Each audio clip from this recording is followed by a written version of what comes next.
Gold breached $1,300 this week. So, what brought us to this point, and will this last? Please welcome CEO of Euro Pacific Capital, Peter Schiff. Peter, thank you so much for talking with me about this. When one does well, the other doesn't do so well. We're talking about the dollar versus gold. If we look at gold and the U.S. dollar, since November of last year, up and down, it went way down and then it swung right up. It's been the strongest in a while, let's just say. But since the beginning of this year, we've just seen it go straight up. We're seeing a total decline now. Short-term drop-off for the dollar, or is this a problem that's been happening for some time now?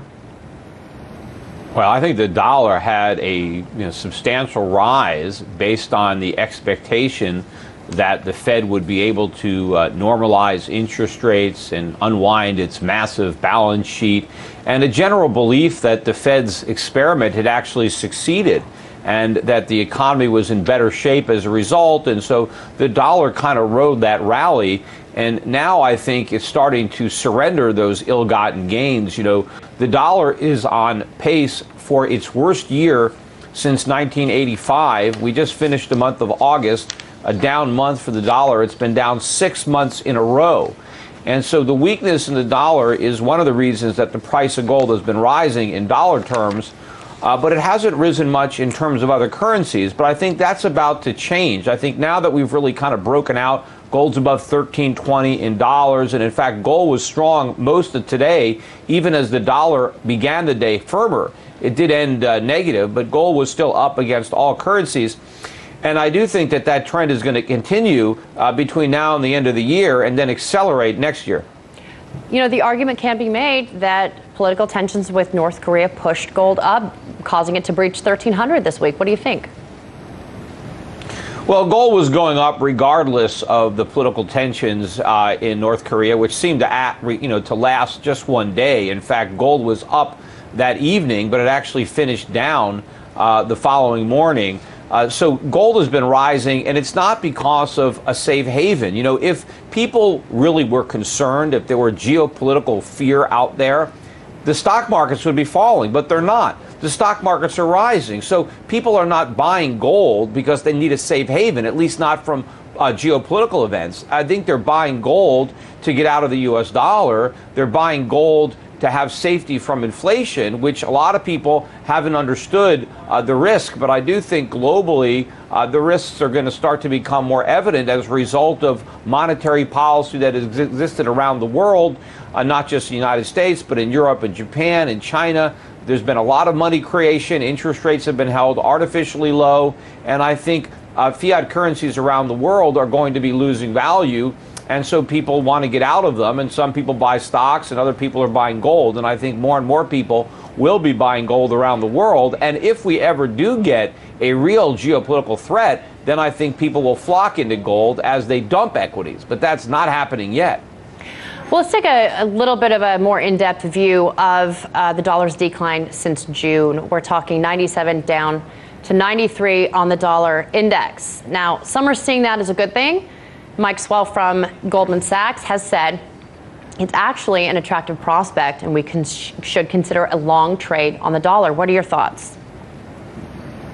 Well, I think going long the dollar would be wrong. I mean, I think that trade has already played out.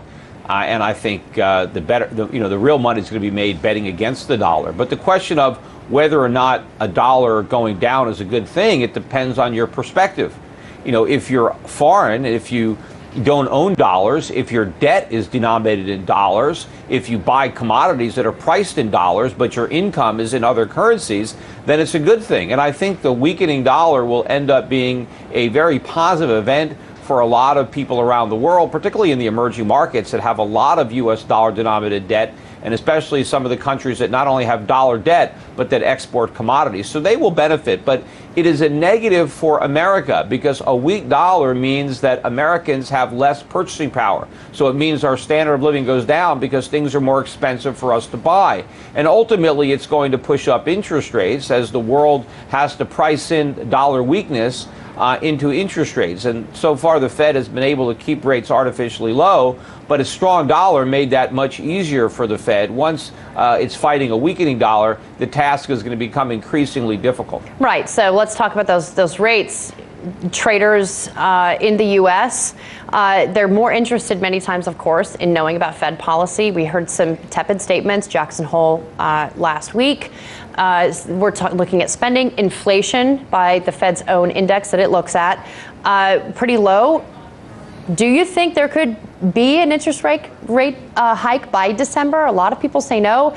Do we see another rate hike at all? And what could it do to the dollar prices by the end of the year? Well, I think the dollar is going to go down regardless of what the Fed does. I mean, that trend is in motion. And, you know, the Fed has shown a propensity to raise rates regardless of the economic data ever since Trump was elected president. So I don't really know what they're going to do. Maybe they'll raise rates again before the end of the year. But regardless, I think they're very close to the end of the cycle. I mean, anybody who's smart now is looking beyond the next rate hike to the next rate cut, because that's going to be the beginning of the next easing cycle, which I think is going to take rates back to zero, maybe even below zero. It's going to unleash QE4, which I think will be bigger than the first round, 1, 2, and 3 combined.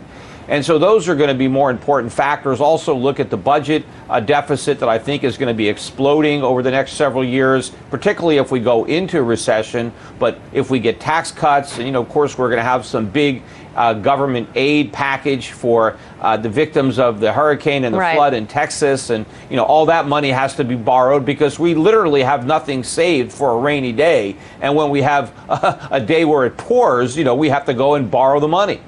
Okay, real quick before we go, we got to talk about this debt ceiling. September's a big month for the U.S. government. It hits up on Capitol Hill again.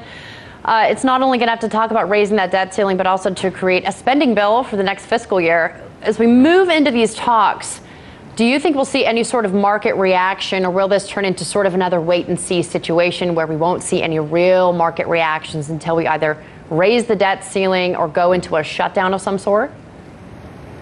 Yeah, well, I don't think anybody really believes that the debt ceiling is not going to go up. I mean, this is a phony crisis that they manufacture. But, the real crisis is the debt ceiling going up. I mean, I would love to see the debt ceiling stay there, because that would shut down the borrowing and force government to cut its size and spend less money. But, we're going to keep on raising the debt ceiling, and that is the crisis, because it means the debt keeps growing, and so the downward pressure on the dollar is going to keep rising. Right, you're not alone in that fear, let me tell you. Thank you very much, Peter Schiff, CEO of Euro Pacific Capital.